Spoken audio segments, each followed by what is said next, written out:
So hi, my name is Cikmaz. I'm the CEO of the Hospital on Mobile.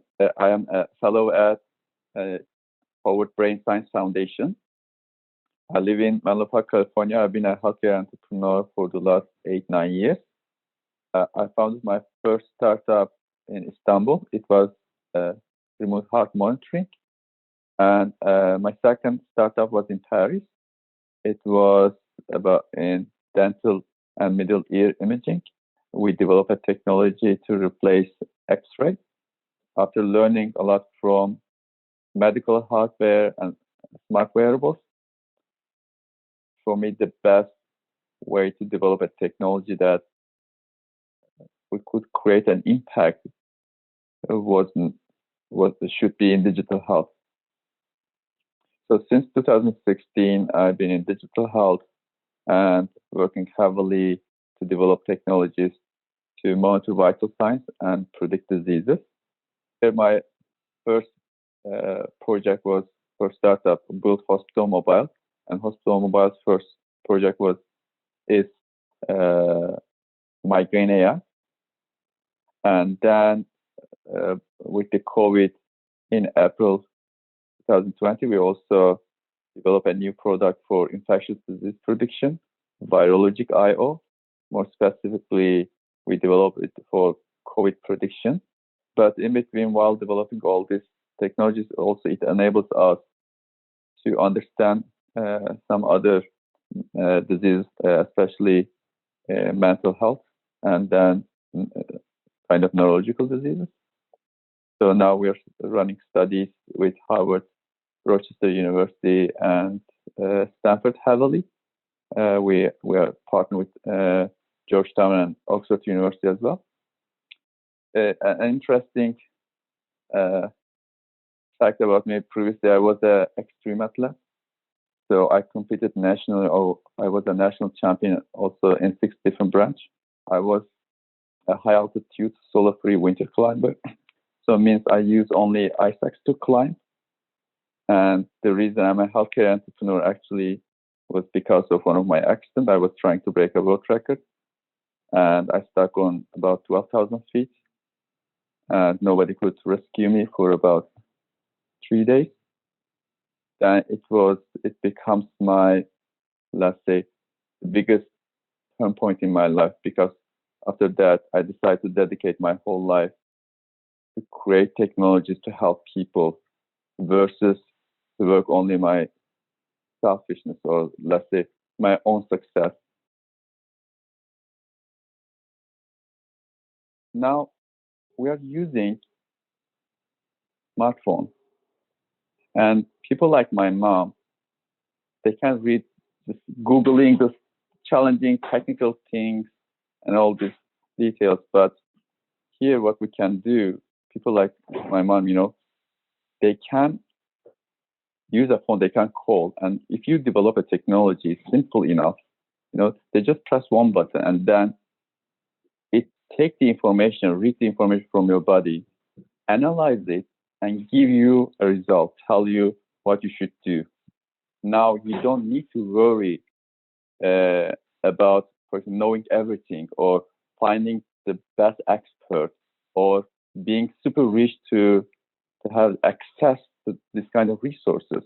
So you download 20 megabytes in a phone, and this technology, you can scale to any part of the world. With the capability of AI, the personalized medicine is now not a dream. Using AI, all these technologies, now we can predict diseases in the earliest phase. It's also, my body is different than yours, my genes, my daily life, everything is different about me. So should be also the medicine, the treatment. That's why the AI is in the center of all our works. Should be whatever technology developed should be language free, right? It should be very easy, and it also should. There's this kind of things, right? Bias AI, so gender, ethnicity, skin color. So it should be free of them. So in mental health, the second part of your question, how can it be used in mental health? We partner with multiple mental health companies. Now, if you can monitor users' vitals, it can be heart rate variability, respiratory rate, oxygen saturation, breathing, voice, so many things. If you can monitor this vitals accurately, they have information about our mental health status. Just by checking your heart rate variability, you can accurately measure your stress level. You even can understand that if the patient using her medication, you can detect at the very early stage even dementia, anxiety, depression. So my point, artificial intelligence will not improve our only physical health, but also mental health. Mental health companies, they are focused on more, let's say, clinical science part of it. And we are adding a new layer to that. Right? So everybody, almost majority of the population have smartphone. By just asking them to record 20-second video, now we're adding this rich layer, personalized layer, and the doctors can help their patients in a more efficient, faster, and more personalized way. My mom suffered from migraine for long years, and when I was a child, I witnessed her suffering in continuous pain. And then years later, when I became a digital health entrepreneur, I saw that migraines are the third most prevalent disease in the world. The perception is it's just a simple headache. It will pass, or just giving some simple painkillers, but they need proper treatment. About 90% of all migraine patients are women. What is the problem in migraine? People don't know what are their triggers, their true triggers. The triggers are mostly subjective triggers. I'll give you an example. You drink a cup of coffee, your migraine starts, and you start thinking, okay, I didn't do anything different. My trigger should be coffee, and you stop drinking coffee. And like this, there are over 250 triggers. So the first challenge is they don't know their triggers. The second challenge, the medication, the treatment, it is not personalized. So the doctors, when they prescribe you because they don't have enough data, it's mostly sadly, they use any data they have, but it's mostly just try this one, it might help you. And then patient continues to try, and this over medication also destroys their immunity. And when you have the right medication, there's another challenge. When you should exactly take, there's a certain window to take the medication. We focus on migraine prediction. So how can we firstly predict the personalized triggers with vital signs monitoring, with some basic survey questions? So everything in migraine, it takes less than a minute a day. We managed to predict migraine attacks 24 to 48 hours before onset with over 70% accuracy. Migraine triggers are not consist of one piece. There's a chain. When you monitor something at the background continuously, it allows you to predict those objective triggers. And then it also allows us to predict when is the right window to take the medication.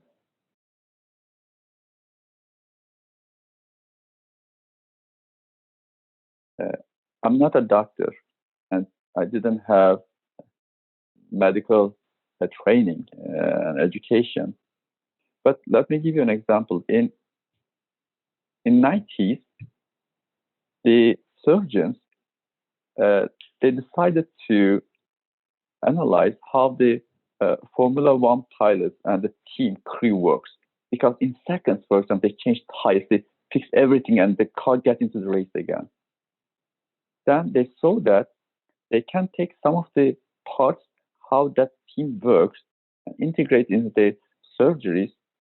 But the new era, we need more disruptive or out-of-box thinking. When you're in one field, working in one field, unfortunately, you cannot benefit from the other disciplines. The other discipline, long time ago, solved a problem that you're still struggling. When you have training or education in multiple disciplines, it allows you to approach the challenge with a different perspective, with a different way. So I think over 60-70% of the solution is defining the problem well enough. In our case, the challenge is the doctor tells me, hey, I need to get a very accurate heart rate reading. My background in engineering, I'm a system engineering, and then I did management engineering. In my master, I studied data science, and I did my business studies. So it allows me to see the bigger picture, and also to understand what I need, from which discipline I need. How can we benefit from each other and develop a solution?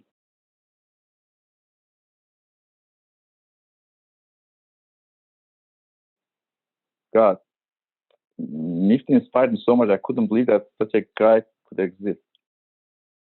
He himself is a very multidisciplinary person. Studied all these PhDs, all these different master degrees.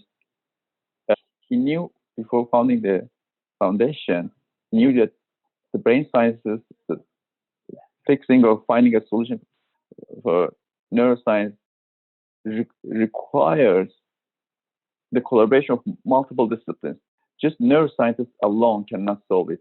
Newton and the HBS work showed me that if we want to find a solution, we definitely need to collaborate with each other.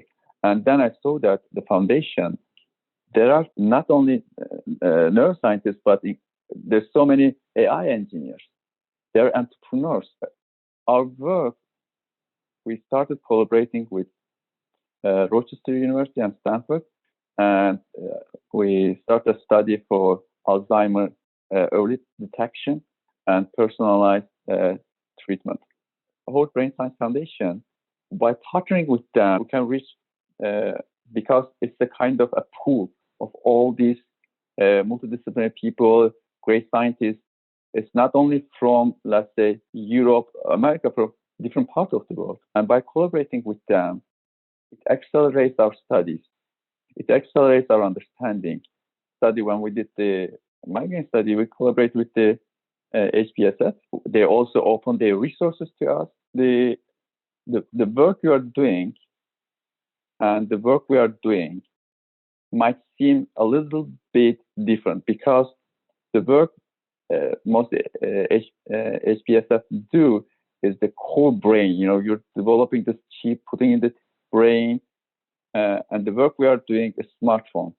Just we're asking you to record a 20-second video. So some people tell me, okay, how can you associate your work with HBSF? That's right. We can't, at this stage, we can't measure the brain's electric activity. But again, as the core of the foundation, there's always another way, from the behaviors, from your heart rate, from your respiratory rate, from your blood pressure. By just that video, we can measure it. And there are some signatures. When your brain activity change, it also, your vitals change. So when you detect that certain signature, more technically that biomarker, you can understand it. You can help the patient. So by collaborating with HBSF, that's what we are bringing to the table. We're bringing the power of the smartphone and the passive monitoring, and combining with your studies, so that we can develop a solution faster. Together, I think we are closer to the solution ever in the history. That's why it's really exciting to work with the HBSF and to meet with all these great minds and people.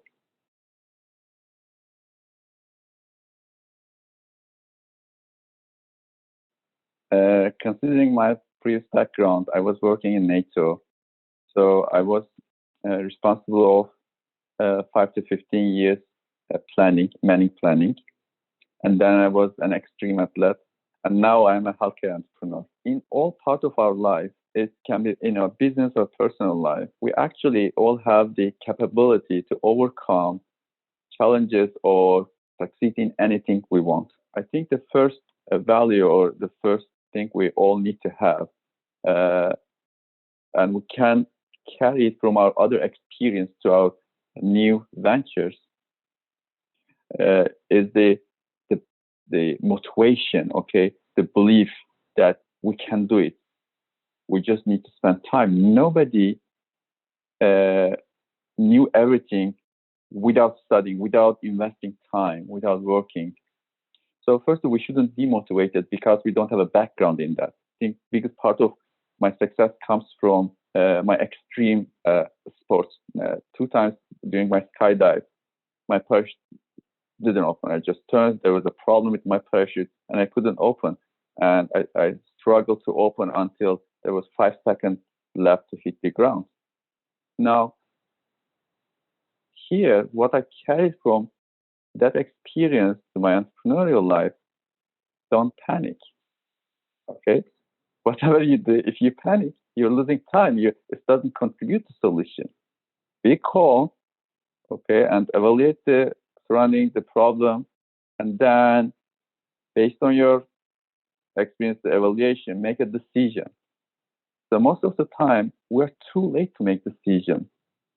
And that brings the failure. And in my previous experience, I lead teams. So, but the teams that were not necessarily in this specific field, but the learnings are the same. Human management. How do you understand? When there's a task, how do you communicate and how you deliver it? So now the key part of the task in each discipline might be different, but the overall is actually very similar. Having an engineering background especially helps a lot. It allows you to work systematically. So with my new venture, with the healthcare venture, I think my engineering background and then my extreme sports background helped me a lot. And, there's this thing. If you invest 10,000 hours in anything,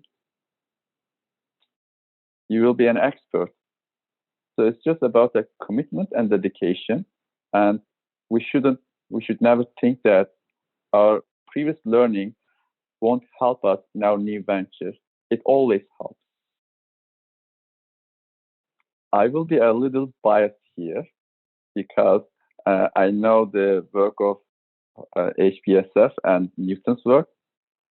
Our brain is going to be augmented. It will allow us to learn things faster. 10,000 hours we need to invest in a discipline in order to be able to learn or do something in that field. But now, I think in the near future, we won't need to invest that many hours.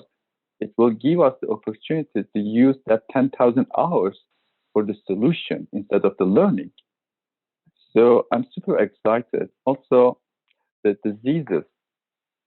Now, there's so many amazing brains in the history. They suffer from different diseases, and they couldn't be productive enough. They couldn't develop more. If we had these solutions, I think humanity would already be in the space. We would be an interstellar human being. Once I was talking, I asked Newton about this being an interstellar human being. He said, "Hey, Ozcan, we're not ready to live in Mars or in the space because our cognitive abilities say over millions of years, now we are here and we still couldn't solve the main problem, the hunger, the environmental problem. And now, if we put the human being into Mars, let's say, we have nothing there, and we don't have millions of years. We have to augment our brain so that it can tackle the new challenges, and we can develop a new civilization, or we can being we can live in the space. So the future of brain science is very bright.